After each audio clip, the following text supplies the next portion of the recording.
Stop!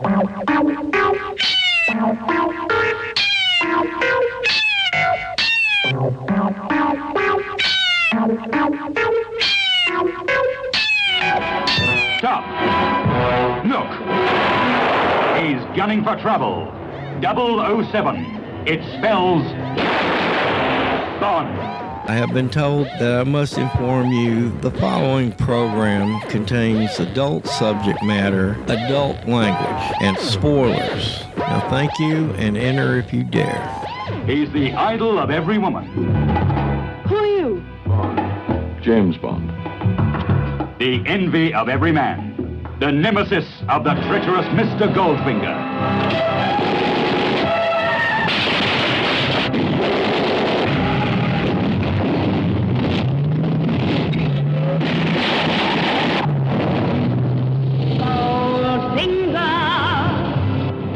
Goldfinger, a triumph in thrill-making cinema entertainment. The man with the mind. A three-time winner for Fleming's Secret Agent 007.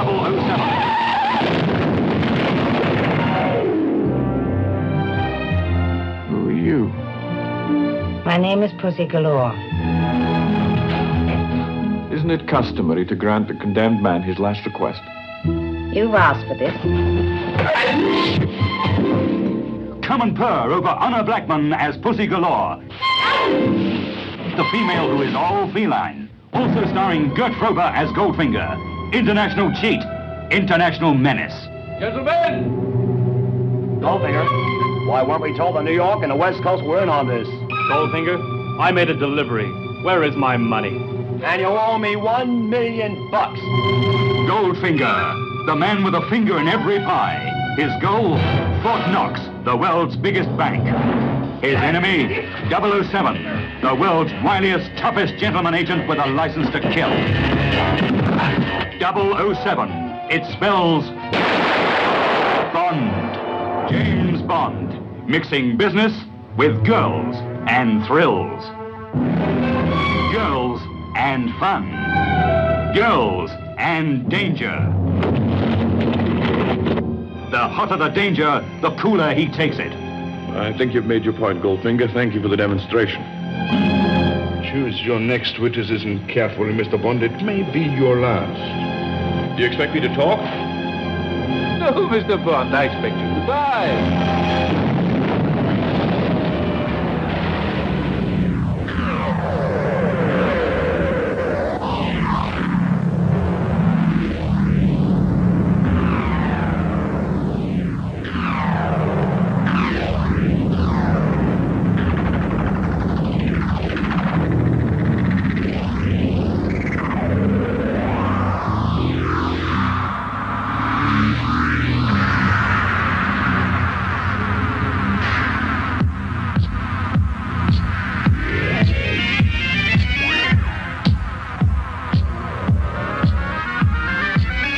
Welcome back to James Bonding, the father and son spy-fi podcast. I'm Diabolu Frank, and with me is... Old dude.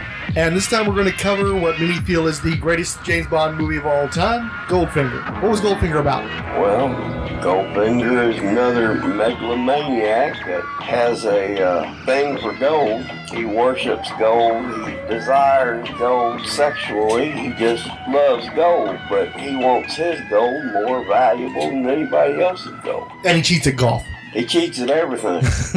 So the movie opens with dark water outside of some sort of chemical plant, I don't know what it is, in Mexico. And we see this bird on the water, and as it gets to the shore, you realize that it's a hat being worn by a scuba diver, who turns out to be James Bond, who sets up some plastique and blows the place up. Under his skin suit is a tuxedo, of all things. And so you know right then, you just don't take any of this stuff seriously. And I'm totally cool with that. I'm totally fine with, we're totally in a fantasy land here, and that's awesome. Goes to a cantina, hot Latina in the cantina, ends up going back to her room, catching her in the bath, starts smooching on her. And another shot that I love, she is an enemy agent, and you see the reflection of her partner coming up behind Bond with a truncheon. He swings her around. She takes the blow. Total pimp move. And it sounds painful, too. It sounds like he just clubbed this poor chick's head. And then a really good fight sequence between Sancho and Bond. Sancho ends up getting electrocuted in the bathtub when Bond throws an electric fan in and leaves the girl... I think it was an infrared heater. A lot of people had those back then. Some of them were just regular heaters, but some of them were called infrared heaters. So that's what he threw in. Of course, as we discussed before, the fact that there was a heater on when there was no evidence in this Mexican place that there was anything cool about it. I mean, she was dressed scantily in the bar and didn't seem the least bit uncomfortable. And she retires to this bubble bath and has this heater glowing, when you're seeing sweat on Sean Connery's forebrow. Well, whether it's a fan or a space heater, Sancho's dead and Bond is off to his new adventure. And that's when we get the credit sequence, which is one issue that I have with the movie is it's essentially the same credit sequence as For Rush with Love. Beautiful woman with images being projected onto her body. This time, though, it's images from previous Bond movies instead of just the credits. But she's just sort of sitting there or lying there or what have you. It's just being projected on her static body. I think that For Rush with Love did it better. But in terms of the theme song, in my opinion, Goldfinger is the number 2 best James Bond theme song of them all. You had a different opinion, though. Yeah, I thought it stunk. I thought it stunk when I was a kid. I still think it stinks. And what don't you like about Goldfinger? It's forced. It's not that the woman can't sing. It's not that the musicians can't play. It's just forced. It's like somebody with no rhythm wrote it. They're trying to make up a song telling a story, and it's just forced. I mean, there's no flowing. And I love music. I love all kinds of music. And that, I can't say it's not music. I can say it's bad music. And I freaking love the song. I love it as a song. I love it as a theme song. I love how that sax is like penetrating the body. It's like one of the knives going into somebody. Wow, wow, wow. It's just so violent. It's so aggressive. And then Shirley Bassey's vocals have velocity to them. It's like the bullets ripping through the air. Goldfinger. She's just attacking you with these lyrics, and the lyrics themselves are so perfect because they're painting the picture of this monster, this just evil man who's everything you would want in a Bond villain based on the lyrics. And he, of course, has the obsession with gold again, and so he values this material thing over anyone else's life. And the only complaint I really have about the song is it is kind of repetitive. It's one of those songs where it becomes an earworm because it's really only got like 2 verses, and a chorus, and so it's very simple and it's somewhat repetitive, but it's just the nigh quintessential Bond theme because it paints a picture of the world. It has that menace to it. It has that sensuality to it. And no Bond song has ever ended as well. It reaches such a crescendo, with her vocal and her holding that long note, and the horns are going, and it just kicks all kinds of ass. I love that song. Yeah, but that's not a saxophone. Well, I said horns. Yeah, well, it's. I know there's trumpets in there, and it's a mix. It's a trumpet with a cup. Is what it is. Yeah. Yeah. Okay. So then the horns are over with, and where does it pick up from there, though? I don't recall now. What do you mean? Because this is the first one that doesn't have the girlfriend, so I don't remember where the movie picks up when it comes out of the credit sequence. Are they already on the boat? On the boat. Or do they start off at headquarters? I don't remember where it goes from there. It goes into a Moneypenny scene. They all go into a Moneypenny scene. Yeah. Right, because this is the one, the sniper sequence that opens these movies, where Bond's walking out in the front of the scope, turns and fires. I never liked the ones where he's wearing the hat. And it bugs me too because we're 3 movies in and Connery almost never wears the hat anyway. And it seems like he has the hat each time just so that he can throw it onto the hook in M's office. And this time Moneypenny is the one who gets the hat and does the toss. And I dug that. I really dig Bond and Moneypenny's relationship and how she gives as good as she gets. But I'm really hoping that when we get to Thunderball, we're done with that damned hat. I'm sick of that stupid hat. You say so. Well, this was a very hat-centric movie. So yeah, I would hope that they would finally be like, okay, we're done with the hats. We've done the hats to death with Goldfinger. So we find out... But just like John Wayne and the hats in the movies where he throws it on... You know, he's not John Wayne. He doesn't throw the hat to the weather vane on top of the house.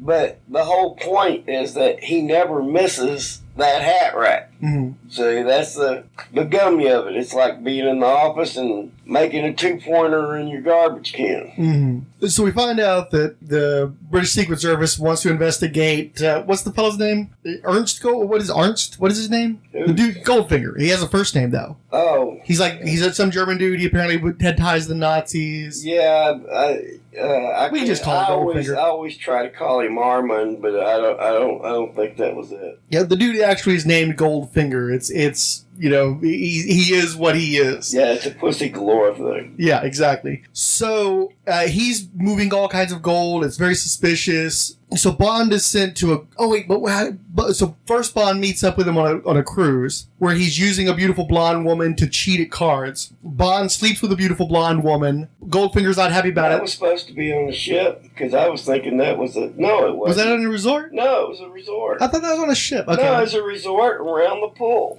It was nothing because it was all fucking rear projected, you know. It was weird to me because you'd have this really nice scenery, and it's like, and then you start to see I pointed out to you in the very beginning because I remember even when I was a boy, you know, I saw it as a matinee about late the summer of 1965 at Meyerland. It was the first Bond film that I actually saw in a movie theater anyway. And, of course, it was an old movie by then. But even I, sitting there in Meyerland looking at it going, what is this with all this overlapping projection, and it looked just so fake. Yeah, because you've got the chemical plants in Mexico, and then there's this wall that Bond has to... It was a tank farm. I don't think it was... Right, okay. But the crazy thing is right outside the fence is a cantina. Right, exactly.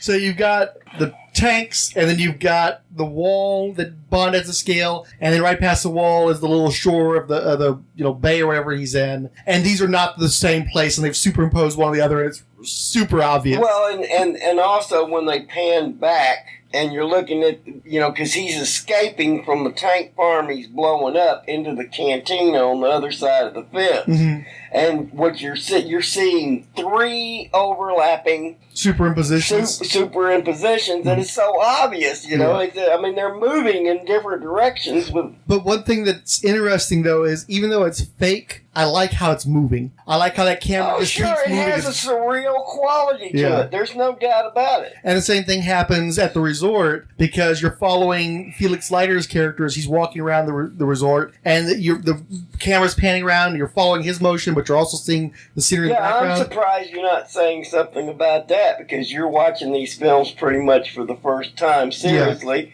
and every time you get in another movie, Philip Leiter is a different guy. Yeah, and what kills me too is we talked about this in the first episode. That Jack Lord I thought was awesome as Felix Leiter, and he was definitely felt like the American James Bond, who reminded me a hell of a lot of Jim Steranko's Nick Fury. And this dude doesn't do that.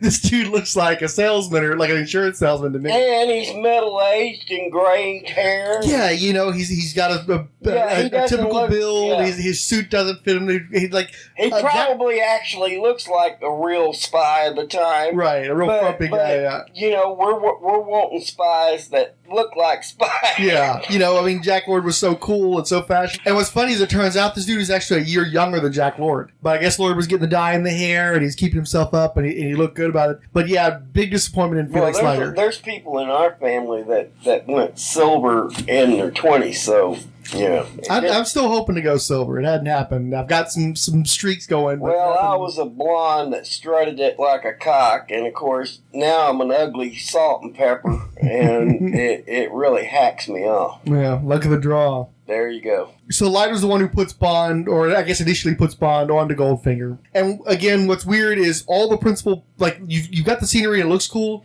but every major character in this section is obviously having rear projection done. Because none of these guys are actually at that resort. It's all being shot against a screen.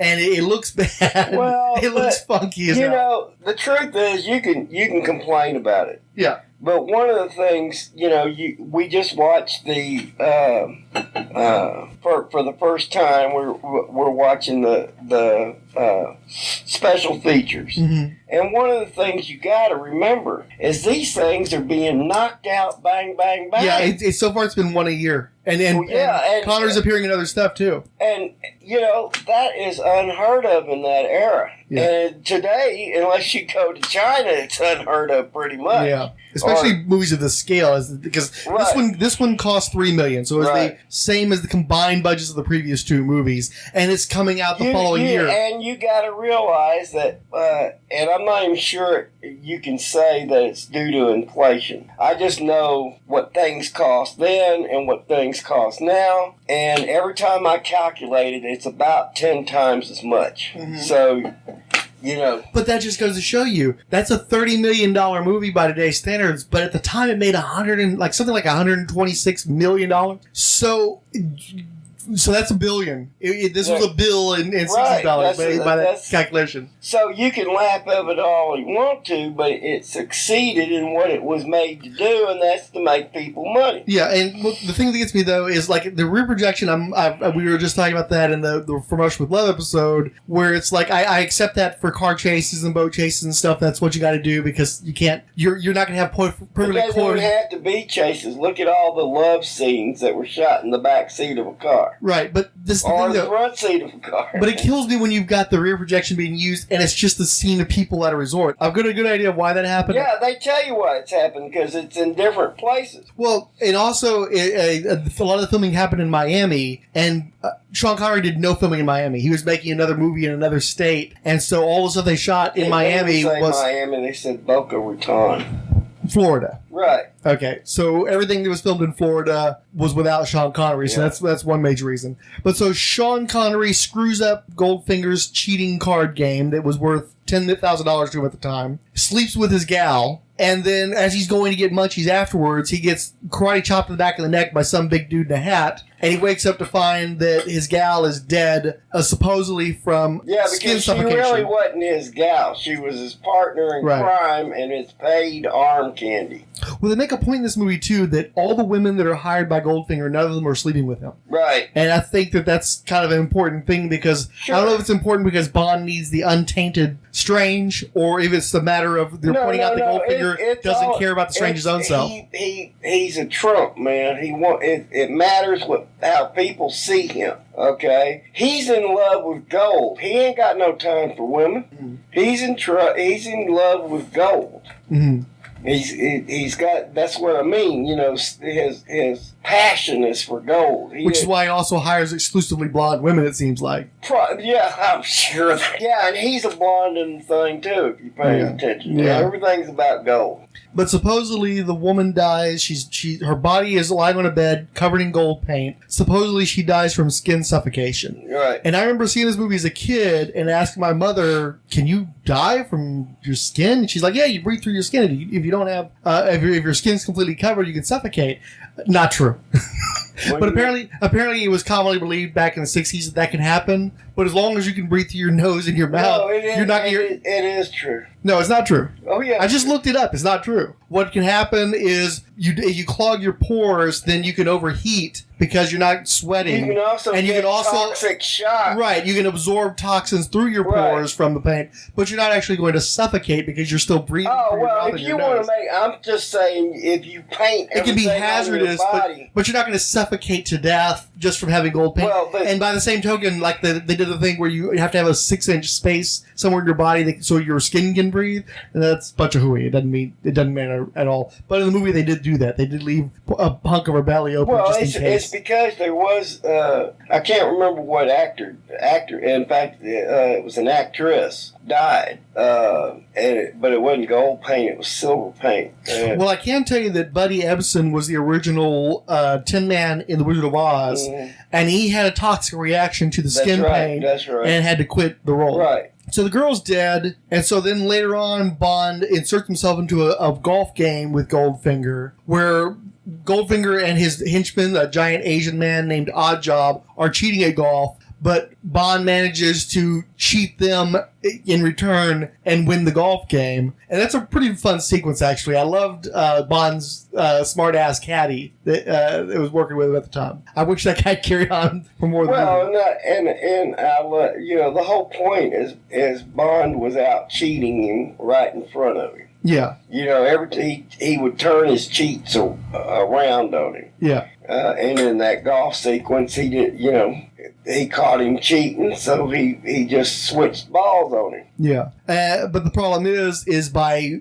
beating the already cheating, talk about being a Trumpy, Goldfinger gets pissed off, and now Bond has closed off an avenue of trying to pursue Goldfinger because he can't talk him into acting like they're in a business deal. He was trying to actually have like dealings with him to get more involved in his organization, and by beating Trump, it fucks up his game. But he's at headquarters. We get to see Q again. He's actually called Q, and this is when we turn in the Bentley and we get the Aston Martin, and that is a 4-wheel drive vibrator. That car is fucking pure sex. It is I'm not a car guy, but I look at that thing and it's just glorious. It's an erotic car. And then when you add things like the flipping license plates and the oil slick jets and the ejector seat on the passenger side and the gun turrets and the signal lights and what was the other one? Smoke? Yeah, it had smoke. So fucking awesome. And it's completely ridiculous. You would never see it in real life,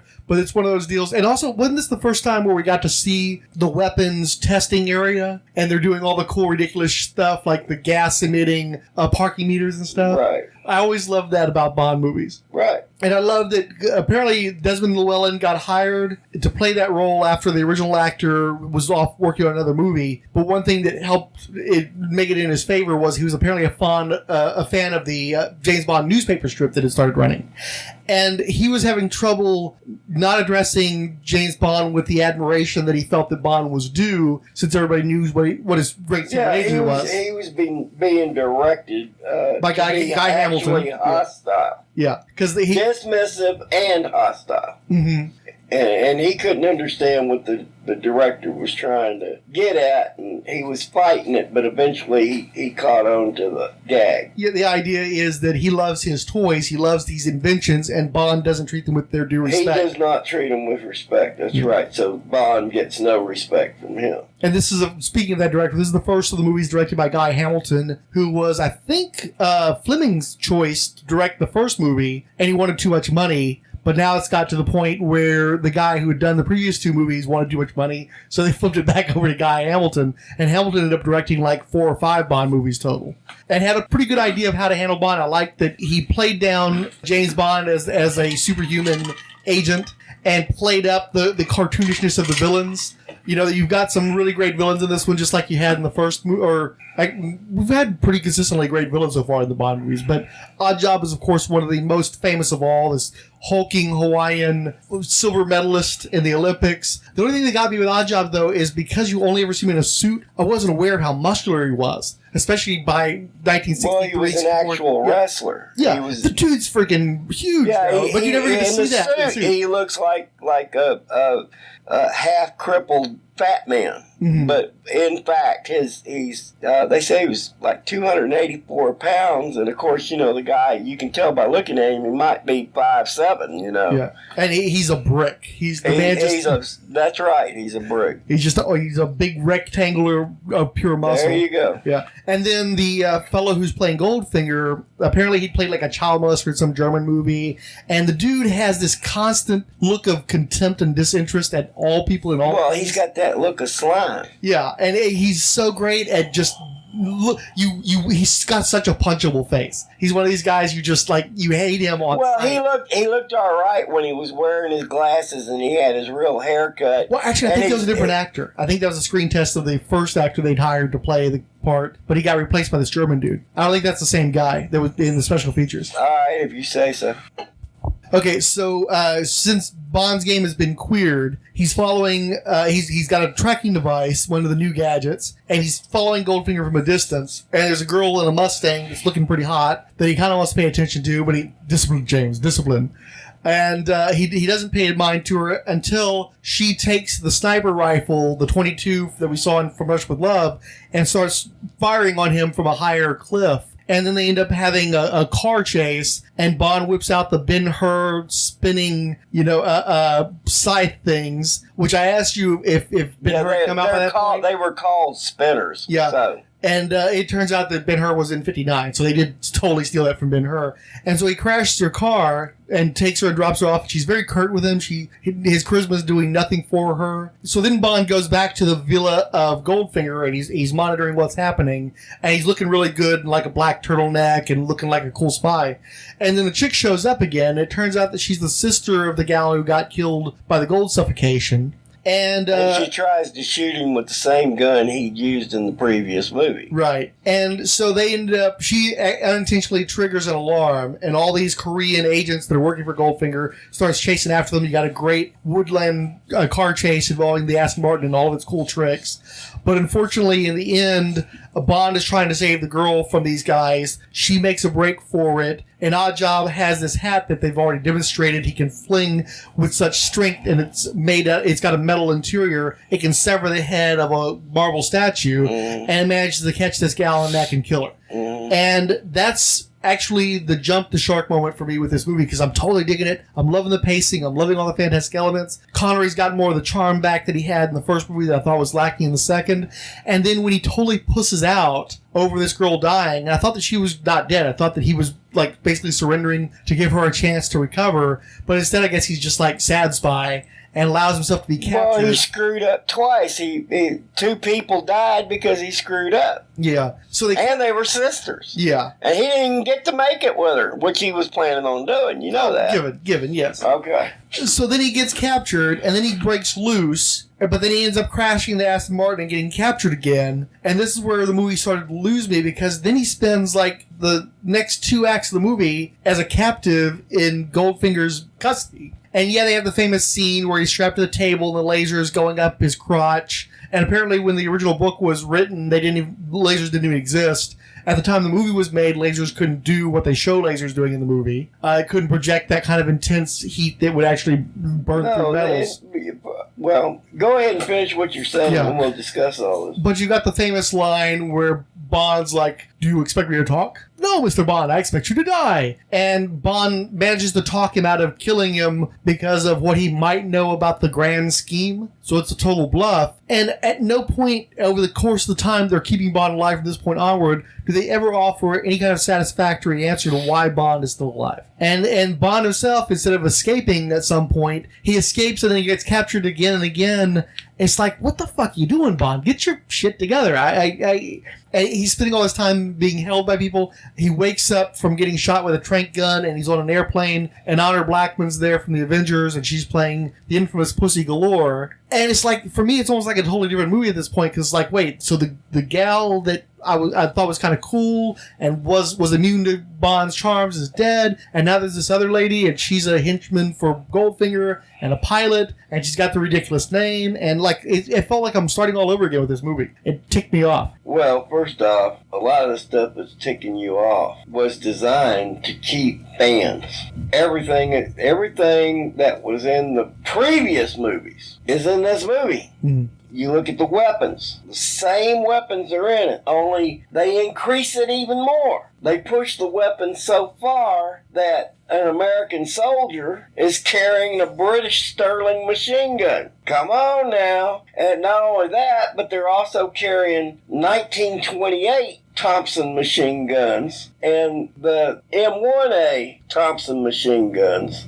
You know, one being developed in the 20s and another one being developed for the 40s. And it's true they both existed in World War II. They needed so many arms so quick. But the truth is, by the 1960s, you wouldn't have seen those two machine guns, and you certainly wouldn't have seen the British Sterling machine gun. There was also some British 303s that showed up, and I know why it is. It's because they're trying, a lot of that Fort Knox stuff was actually being done at Pinewood. You know, they did some stuff in Knoxville, but they couldn't get access to Fort Knox. They said that they had permission one time to fly over Fort Knox. And as we discussed, I have had, when this movie come out, I'd been to Knoxville 3 times on trips to Louisville. And my mother would always take us around, that's Fort Knox, as if we didn't see it before. And the closest we'd get to it was about a mile away. There's a high place where you pull over on the side of the road and get the same shots you see in the movie. Fort Knox is completely deserted all around it. There's this big area, and then there's a military base around it. There's no way you could get, and it's a no-fly zone. Always has been a no-fly zone. So for the scene of these airplanes flying over that, you know, that could have never happened. You're saying it wouldn't have flown? Huh? It wouldn't have flown? The flying wouldn't have flown? No, well, there you go. It was a no-fly zone. You know, they got special permission to fly over Fort Knox one time, and they could see while they were doing it that the soldiers were watching them and guns were aimed at them just in case. Yeah. So, but you're talking about the psyche of America and England in 1964, and they're just giving the fans what they want. They're just throwing everything they can throw at them as far as the laser goes. I will tell you that in 1964, everybody knew what a laser was in theory, okay? Most of America envisioned them as a Flash Gordon ray gun. And as you can see, that's what they gave you more or less here. Mm-hmm. But it was supposed to... With the coils and the... Right. Yeah. And they also said in the special features that they brought in a real laser. But of course, every time they turned on the movie lights, you couldn't see the real one. So they had to paint it in later. But they did have industrial lasers then. Those industrial gas lasers did exist. People knew they existed. They used to talk about them, you know, America's got these cool things, you know, but nobody had ever seen one unless they worked where they used them.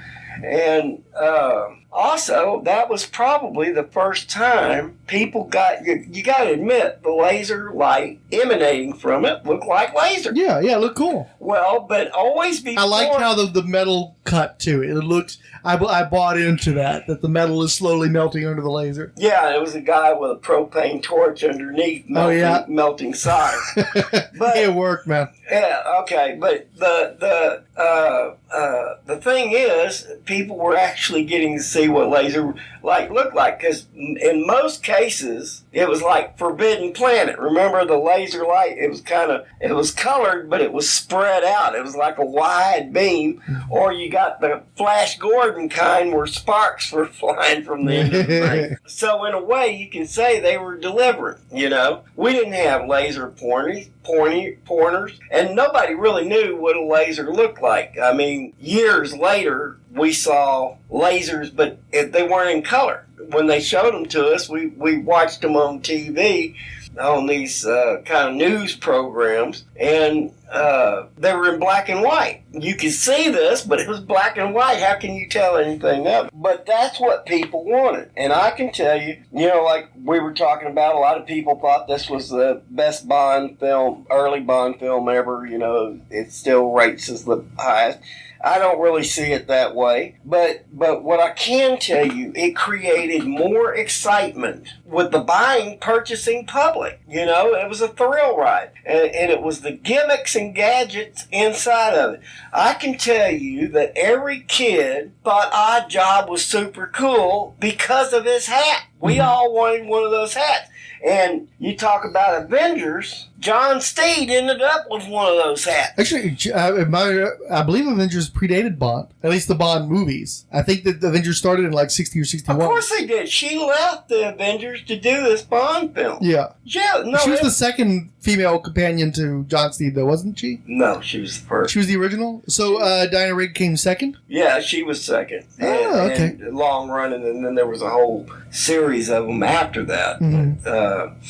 I can remember as a kid. You got to understand that I Spy, the Avengers, and Man from U.N.C.L.E. Other than the World War II Rat Patrol and 12 O'Clock High and those kind of shows, those were what drove kids back then. Our favorite game was playing Army Men, We all had toy guns that were used mostly in World War II. Some kids had, I never had G.I. Joe stuff. I had the little plastic Army Men. But a lot of kids had the G.I. Joes, and you could buy uniforms for little kids made out of the same material. And a lot of kids, I played with, would have the uniform and all, man. It was, So those toys, like the man for the guns that were used by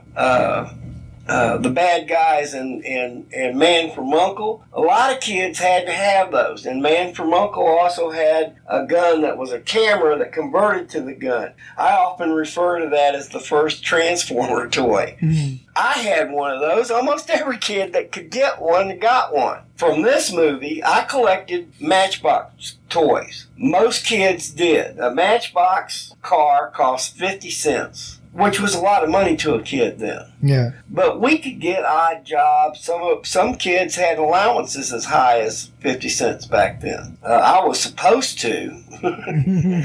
So it wasn't really a constant thing where I got my 50 cents. But I'll guarantee you the first thing I wanted to do with my 50 cents is add to my Matchbox collection. Mm-hmm. They had a small one of those cars, but Matchbox and another company too both made the die cast in a 124 that was bigger, and everybody wanted that because it had my little Matchbox car. It had the little blast screen that would come up behind, and if I remember right, on the inside you could see the column and all that, all the little switches and the radar screen. You could flip up the radio, and it was all very tiny, but it was there. But if you got the big one, it actually had a working ejector seat in it.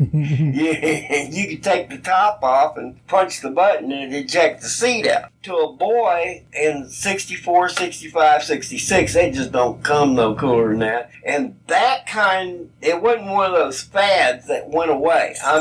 That was still a big deal like in 67, 68. There was so many toys and stuff that came from that movie, and it took over stuff that we coveted before that, like the Dick Tracy stuff, the cowboy stuff.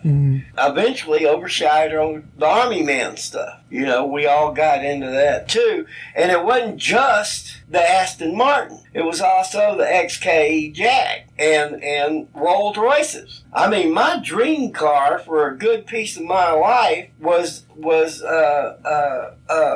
Royce Silver Shadow. Man, I used to stare at my Rolls Royce Silver Shadow Matchbox. I just thought that was awesome. I once bet a cousin, that was probably about 1969. I bet one of my cousins that one day I was going to drive up her driveway in one of those. And still today, I would go buy one. I come pretty close to buying one not about 10 years ago because I could pick it up for $30,000 or something. All I had to do is drive to Florida where it was. I still think it's an awesome car. There have been other Rolls Royces since then that I wouldn't mind having, but I still think it's just the greatest car. They used one Burke's Law. In fact, Burke's Law only ran for a couple of years, and he had 2 Rolls Royces, so both of them were Silver Shadows, but of different years. But yeah, I'd love to have a 1966 Silver Shadow, you bet. Yeah, I think that Aston Martin was the most popular toy of the 1964. The larger one you talked about? The large, they made them with the ejector seat and stuff. You know, our remote control cars had cables to them. There were several companies that made those. I never had one, but some of my friends did have them, and we played with them, you know. In fact, I'd stand in line with neighborhood kids when people in the neighborhood had one to get my chance to drive it. I think in 1964, my father gave me a tractor-trailer truck that would do like that. I didn't really care. I mean, to me, that was just as big as a remote control vehicle was to y'all in the early 80s when y'all were getting into stuff like that. You know, you don't miss what you've never seen. Yeah. But it did have a tremendous effect on us. But every time a Bond movie come out, there would be something in it that would catch on, and, the toy manufacturers were starting to catch up to that stuff. And it went even further than that. I mean, some of the lighters, even my father, you know, when he started carrying a butane lighter, and I've got some of them here, and it was a big deal. Because those first butane lighters, you had to buy the whole tank. You replaced the whole tank, which was a metal tank and the spout and all that. Basically, all your lighter was a flint striker and the outside case. Everything else you had to replace, and it was expensive to do so. Mm-hmm. But if you had a butane lighter, man, you impressed a lot of people. Then, of course, everybody smoked. You know, your grandfather smoked, and that's why I have a couple of those old butane lighters, which are of no good whatsoever.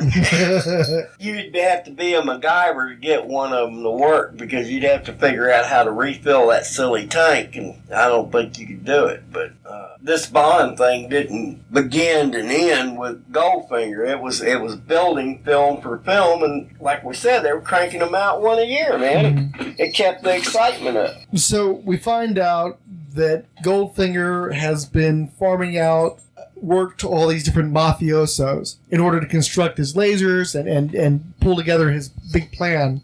And the big plan is he's going to hit Fort Knox. Right. He's claiming he's going to get into Fort Knox and empty the place out. Right. None of the mobsters believe it. One of the mobsters says, "Screw this, give me my money that you owe me, I'm getting out of here." That guy ends up dead and in a that compactor. Also becomes something, if you notice in every Bond movie, somebody's got to be killed by the bad guy. After this movie, it was always a defector. Mm-hmm. You're going to see as we go along in these films that in every movie, just about there's a defector that has to be getting rid of, you know, until we get to the one that is like the Austin Powers where he gets dumped out of his chair. Yeah. But see, in this instance, it especially doesn't make sense to me because the one guy leaves, Oddjob kills him, they crush him in a car compactor. And see, there's another, I mean, you talk about movie first. They took a brand new 1964 Lincoln Continental dressed, and they destroyed it. That in the special features, I don't know if you caught it because I couldn't tell whether you were distracted. It made the people that did it, you know, the people who authorized doing it, sick to watch it get crunched up into. I remember that car so well because, you know, later on in life, your grandfather always he only bought Lincoln Continental town cars. At this particular time, he had friends that owned that very car, and he thought they were lemons. Mm-hmm. And of course, you know, even the president had a 1963, which was basically the same car. They just leaned it out a little bit. Mm-hmm. They had those great carriage doors, which some people call suicide doors, Mm-hmm. for the back seat. And, you call them French doors, too, because the front door opened in one direction, the back door opened. Very cool. But see, what I don't understand is the other mob guys that stay, they end up getting gassed anyway. So what was the point of that besides looking cool? The point was that Goldfinger is a slimy son of a bitch that must die. But why kill the one guy if you're going to end up killing the other guys too? And why give him the sales pitch if you're just going to kill them anyway? Look, man, I mean, he kills them when he's ready to kill them. It'd be pretty damn boring if he just killed them all at once and didn't have a little fun while he was doing it. He's a slimy bastard. So, in the book, the plan was to rob Fort Knox. And apparently it was a big plot. No, not rob Fort Knox. See, you keep saying that. No, because in the book, that's what he does. He's planning to rob Fort Knox. Yeah, but we're talking about the movie. Right. Not the book. Well, that's what I'm saying, though, is they fix a plot hole from the book in the movie because Bond points out that it would take 12 days to empty out Fort Knox. So the idea now is if they've you had an army to do it. Right. They've got an atomic bomb from Korea. Korea is the ones who are supplying all these men. Hey, you got to remember that they were talking billions of dollars. Mm-hmm. In that day and age, $1 billion was an uncalculable amount to people. Right.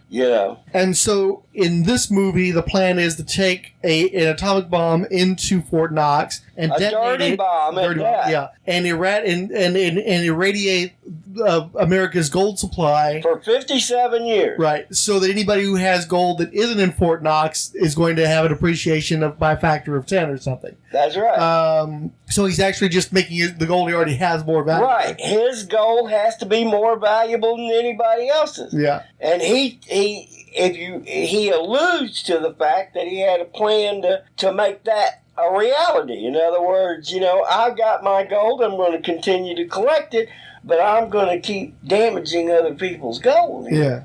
And my assumption that if something like that actually happened is that Johnson would have taken us off the gold standard instead of Nixon. But, the gold's still there. It's just you got to wait a while to get a hold of any of it. Nobody's really using it anyway. So I think ultimately it wouldn't have mattered, though, in the grand scheme of things. We would still be in possession of that gold, and we just would be off the gold standard, which we did in the 70s under Nixon anyway. Look, you're talking about most Americans can't think past their nose, man. So how are they going to see that view? Yeah. You're like me and much of my family, you're always thinking ahead. Things don't sound right to you, and so you try to research it and discover why that is. So, you're jumping ahead. A lot of people don't think that way. Yeah. Well, here's the other issue I have, is one of the things that Bond's doing is he's got a tracking device on his person. And he tries to get a note out telling the authorities what the plan is. The authorities are hanging back, assuming that Bond has everything under control, so they're not getting themselves involved. But the note gets crushed with the guy in the car. So the assumption is that when the Korean troops invade Fort Knox and they're inside, they plant the bomb, the Pussy Galore has her own fleet of Sky Vixens who gas the area, and all the soldiers get knocked out by knockout gas. And so, everything's, America's on the cusp of defeat. And then it turns out that it was all a ruse, and the soldiers were only pretending to be knocked out. And so they turn around and attack the Koreans, who are now in Fort Knox, a fortified position with fort in the name. Yes. Why would you let them go in? You're missing the most important point. What's that? Bond turned the girl into good. Right. His love is so overpowering. His passion is so overpowering that he made a bad girl good again. Well, speaking of overpowering, that got a little rapey. Bond ended up taking Pussy Galore into the barn. They do judo moves on each other, and before he pins her down and forces her to kiss him, and then she eventually relents and goes for the Galore. Where do you think muskrat love comes from? I'd rather not think about where muskrat love comes from. I understand your point. It looks like he's doing something dishonorable. But in this case, he knew that she wanted him. And all he had to do is show her what his love was about without raping her. He just slit her a little bit of tongue there, and she goes, oh, wow, this is what I've been missing. Okay, and sucks him down. It's gross.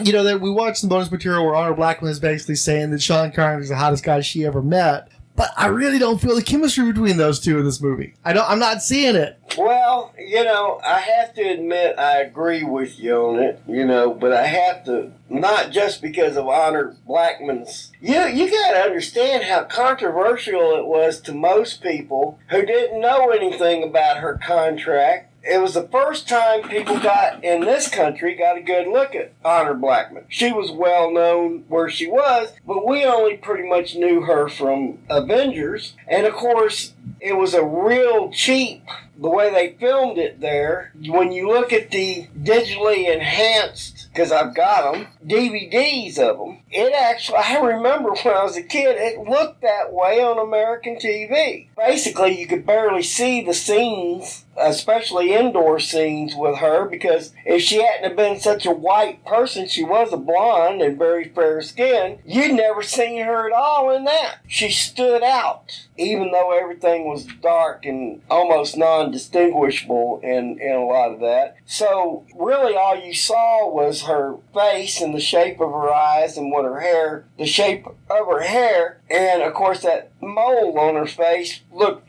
much darker and stronger in black and white. Nobody knew she was blonde. And then here comes this color picture on a big screen, and we're going, oh, that's her, you know? And people are going, well, you know, she's even better looking than she was, you know? In that interview we saw, she never mentions just how great her career was after. But everybody thought it was insane, because she was a big deal because of the Avengers. And they saw where she was jumping ship to see the movie, to be in the movie, but for Americans, they kind of wondered what happened to her after that.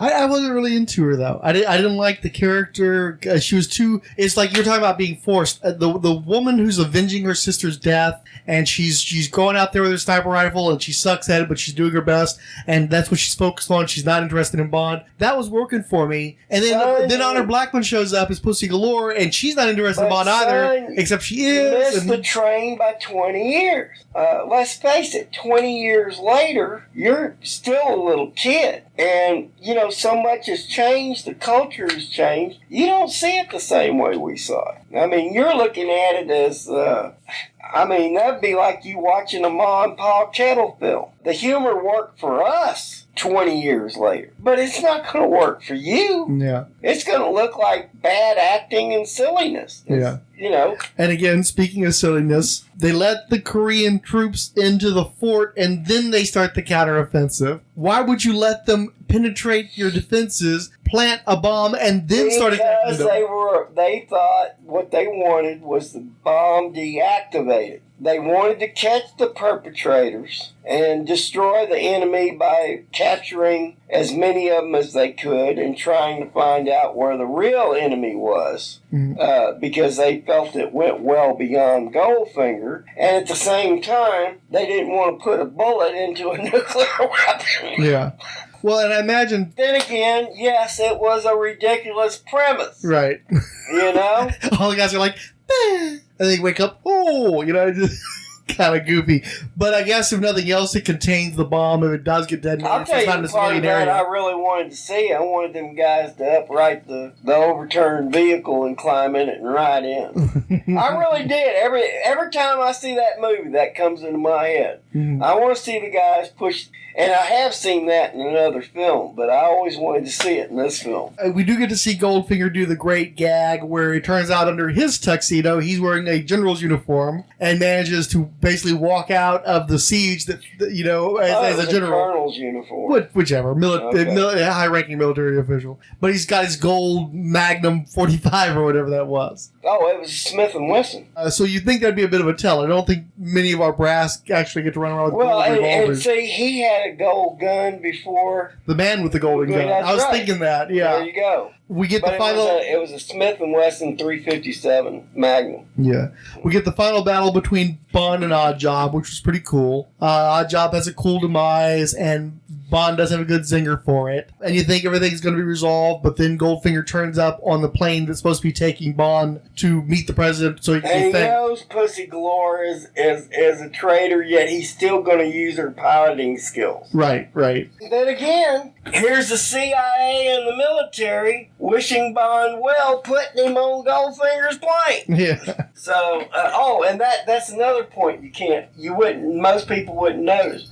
People knew at that time what Learjet was. Uh-huh. They were still pretty much science fiction, but it'd been in the news enough people knew.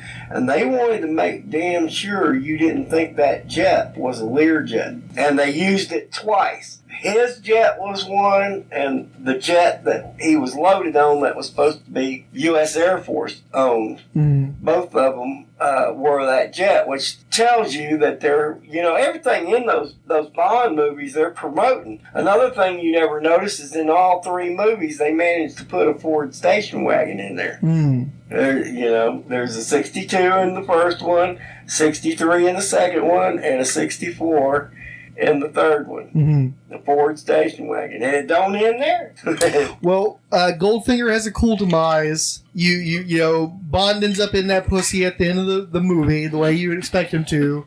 The formula's starting to really solidify now. My thinking is that I did overall enjoy this one better than From Russia with Love. But it's really down to the first act. I thought that the first act of this movie was so awesome.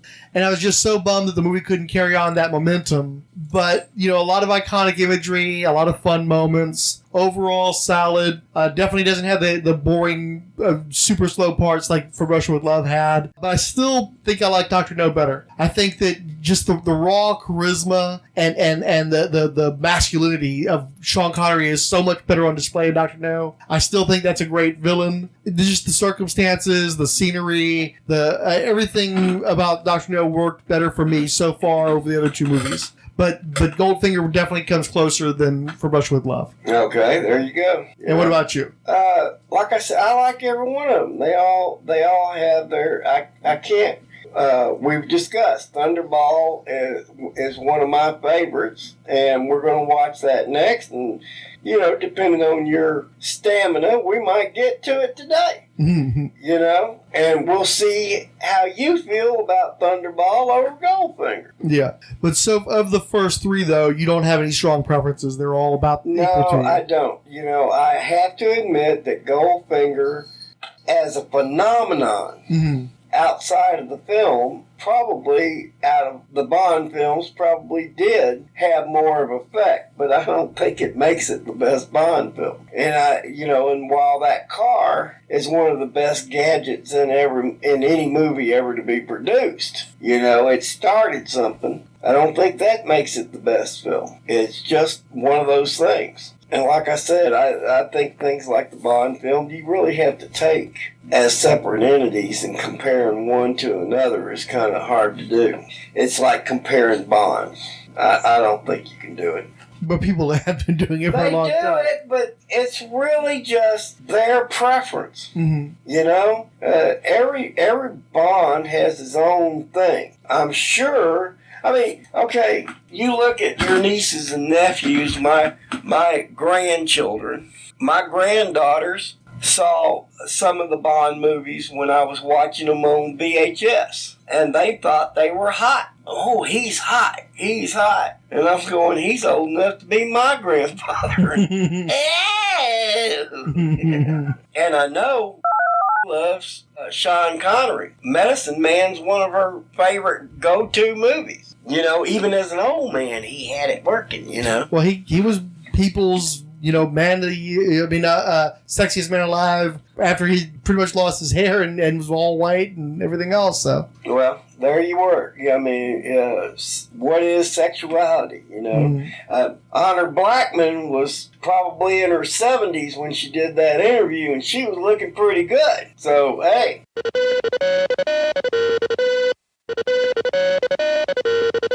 And I'm freaks, and I'm nostalgia. Batter, Bally. Canoes, who added, used to be my favorite Bond until Daniel Craig. I assume referring to either Sean Connery or the movie From Russia with Love. Chris at Bat Books for Beginners. Chris Lydon. Chronosphere Fiction, Copy and Comics, Collected Edition, Doc Strange, Eduivo. El Romero, Gregory Litchfield, The Hammer Strikes, Random Geeky Stuff, History of Comics on Film, Into the Weird, Jerry McMullen, Just Julio Raul, King Dinosaur, Cristanos, Longbox Crusade, Long Box of Darkness, Low Quality Facts, Lucretia, Martin Gray, Might Leave This Dumpster Fire, Nick's Jennifer DeRoss, Office Barista, Randy Andrews, Resurrections, and Adam Warlock and Thanos Podcast, Shaloctopus, Secret Wars and Beyond Podcast, Steve Sellers, Trekker Talk, and Wayne Burrows. And that is the list. All right, son. Bye-bye.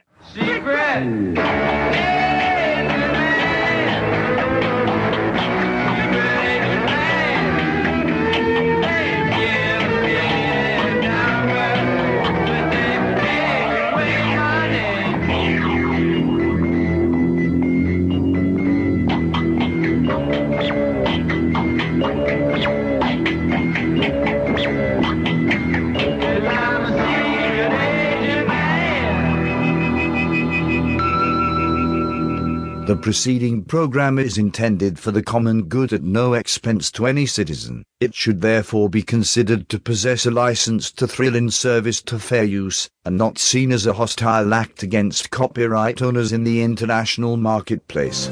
As always, should you or any member of your team be caught or killed, the Secretary will disavow any knowledge of your actions. This message will self-destruct in 5 seconds.